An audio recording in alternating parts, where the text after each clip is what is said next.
In today's video, I'm going to teach you how to create a multiple choice question with Surveymonkey. This will be incredibly useful for anyone looking to conduct surveys and gather data effectively. So let's get started without any further delay.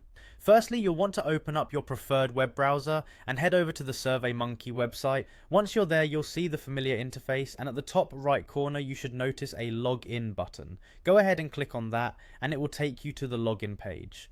Here you'll see a variety of options for logging in, but for the sake of simplicity, we recommend using your Google account. Click on the Google login option, and if you're already signed into your Google account in your browser, you should see a list of available Google accounts. Select the one you want to use for SurveyMonkey, and it will automatically connect the account. After logging in, navigate over to the SurveyMonkey design page. This is where all the magic happens as you start creating your survey from scratch, or you can use a template to speed up the process.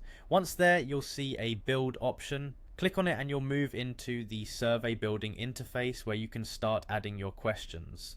Next up, look for the add question button or icon, which usually is prominently placed to encourage you to start creating right away. Since we're focusing on multiple choice questions today, make sure to click on that specific option. You will be presented with a template for a multiple choice question.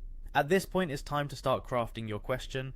Think about the wording and clarity. Enter the question you want to ask into the text box provided.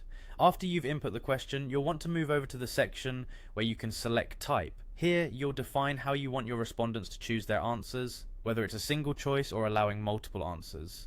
Once you've decided on the type and have entered your options, be sure to format them in a way that's clear and concise for your respondents to understand. Now, it's critical to save your progress, so don't forget to hit the save button to ensure your work is not lost, and you can come back to it later if needed.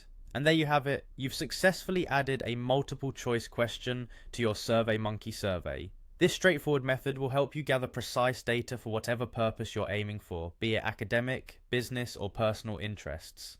Thanks for watching and happy surveying.